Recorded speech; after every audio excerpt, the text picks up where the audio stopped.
Assalamualaikum warahmatullahi wabarakatuh. Salam jumpa kembali sahabat tani di mana saja berada di seluruh penjuru. Salam jumpa dengan channel Tani Saja. Kali ini saya berada di lahan sendiri ya. Ini lahan rencana untuk pembuatan atau penanaman cabai rawit. Nah, ini saya sengaja ingin berbagi tips, ingin berbagi pengalaman, ingin berbagi ilmu. Tapi maaf, bukan berarti saya maksud ingin menggurui rekan-rekan semua. Tapi kita di sini adalah sharing. Dan manakala nanti ketika saya mereview, kalau ada kekurangan, mohon rekan-rekan para senior untuk mengasih masukan, kritik, saran apapun yang kiranya bisa membuat hasil daripada pertanian khususnya di tanaman cabai kita semua bisa berhasil sesuai harapan. Rencana saat ini saya mau mereview cara membuat bedengan atau guludan anti patek dan fusarium. Ini saya praktekkan sekarang saat ini karena ini pengalaman pembuatan bedengan seperti ini, juga perlakuannya nanti seperti apa, itu adalah merupakan hasil pengalaman rekan saya yang berada di lokasi masih satu wilayah dengan desa saya di sini berada. Setelah saya amati, hasilnya memang sangat memuaskan ya rekan. Ternyata dengan cara membuat guludan atau bedengan seperti ini bisa meminimalisir, minimalnya gitu, bisa meminimalisir apa yang petani cabai yang jadi momok menakutkan, yaitu adalah jamur patek, jamur fusarium dan segala macam yang berjamur-jamur yang sifatnya jamur merugikan untuk para petani cabai. Salah satunya diantaranya saya akan mencontohkan ini ya rekan, yang saya lakukan saat ini. Ini saya dari mulai pembuatan bedengan. Satu bedengan itu saya kasih tinggi, ini ada yang 60 cm bahkan ada yang 50 cm, cuman saya di sini diminimalisir atau diminimalkan, ini tinggi bedengan itu harus 50 cm. Setelah itu fungsinya kenapa harus tinggi, diantaranya ketika musim penghujan, ini kelembaban untuk air, apalagi kalau sirkulasi airnya, drainasenya tidak normal sehingga banyak air tergenang, itu lebih berbahaya karena bisa memancing atau berkembang biaknya jamur-jamur seperti jamur antraknosa. Nah, ini diantaranya saya buat bedengan ini dengan tinggi minimal 50 cm, bahkan ada yang 60 cm. Ini kita lihat sendiri di sini, tadi saya ukur 60 cm. Ada juga yang ke sebelah hilir sana sekitar 50 cm. Setelah itu jarak antar bedengan atau sering di sini sebut lorakan, ini jalur untuk termasuk sirkulasi air, terutama untuk manusia hilir mudik dalam proses perawatan selanjutnya.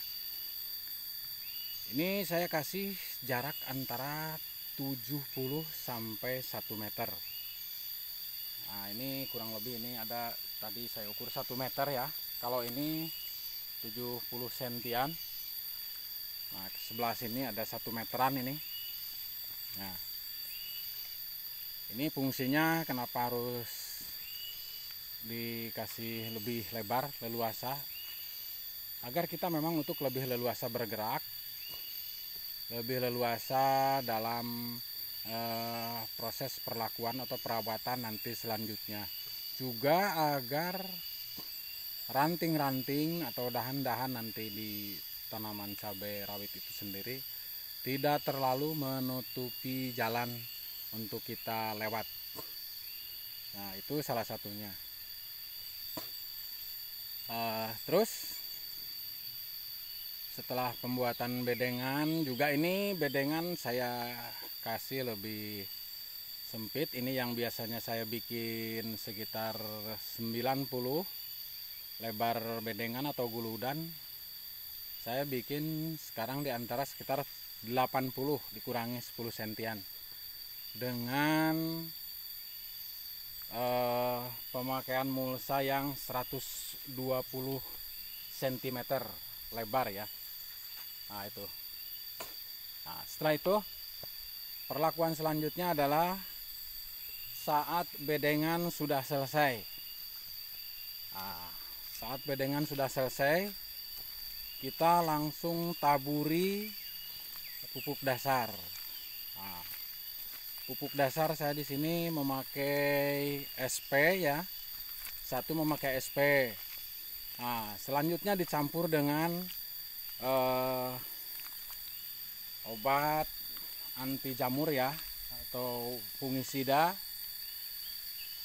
Nah, nanti ini belum dilakukan ini ya, karena ini masih tahap pengerjaan. Ini masih tahap pengerjaan. Nanti setelah selesai ini akan saya taburi pupuk dasar. Pupuk dasarnya ada pupuk mengandung kimia dan juga mengandung pupuk organik. Yang kimia saya menggunakan SP. Nah, terus saya campur dengan fungisida ya, fungisida tepung, agar nanti bisa dicampur dengan yang tadi dicampur dengan pupuk kimia SP. Di pupuk organik ini saya ada dua perlakuan. Pupuk organik di sini saya menggunakan kotoran hewan atau kohe ayam ya, kohe ayam. Kohe ayam itu sebelum ditabur, yang keduanya adalah saya campur dulu dengan tanah ya, kalau rekan ingin tahu, dengan tanah yang saya ambil dari bawah rumpun bambu. Nah, di sana itu rumpun bambunya itu kebetulan dekat. Nah, saya ambil secukupnya dalam artian secukupnya seluas lahan yang saya rencana garap ini. Nah, pupuk kandang nanti, pupuk kandang atau pupuk kotoran hewan ayam ya, saya campur dengan tanah yang tadi diambil dari rumpun bambu, bawah rumpun bambu. Nah, langsung diaduk, disatukan. Setelah itu saya semprot atau dicampur dulu, disemprot dengan M4 ya, tapi M4 yang sudah dicampur dengan molase hasil fermentasi dulu 1 malam. Nah, jadi M4 dicampur dengan molase, diamkan dulu 1 malam. Pagi-paginya langsung bisa kita semprotkan di atas kotoran ayam tersebut yang sudah ditabur. Nah, setelah itu kita menggunakan juga pencegahan patek. Selain dari tadi yang dari obat fungisida bentuk kimia, saya juga membuat trichoderma ya. Trichoderma dari bahan nasi dan juga dari tanah rumpun bambu.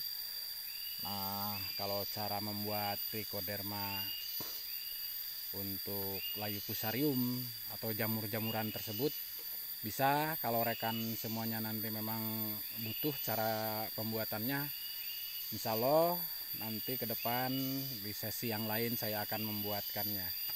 Cara membuat trichoderma untuk pencegahan fusarium. Nah, setelah itu, setelah tadi disemprotkan ke di atasnya kotoran hewan yang sudah dicampur tadi dengan tanah, langsung ditutup dengan mulsa.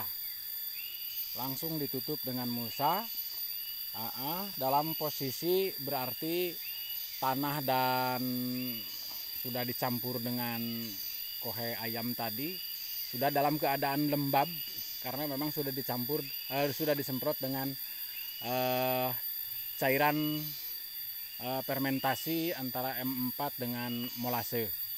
Itu yang saya praktekkan dan rekan saya yang sudah berhasil mempraktekannya seperti itu. Jadi perlakuan yang dia lakukan terhadap rencana tanaman cabai sampai pelaksanaannya, dan dari mulai A sampai Z-nya saya ikutin, saya laksanakan sesuai dengan yang rekan saya lakukan tadi. Setelah ditutup dengan mulsa, biarkan dulu kurang lebih itu 1 minggu sambil menunggu benih cabai matang untuk ditanam. Benih cabai matang untuk ditanam. Demikian rekan tani. Ini kemarin sudah saya taburi dengan yang saya sebutkan tadi. Ini ada pupuk dasar SP di dalamnya ya. Terus ada juga kotoran ayam tadi yang sudah dicampur dengan tanah dari bawah rimbun bambu, pohon bambu, apa namanya?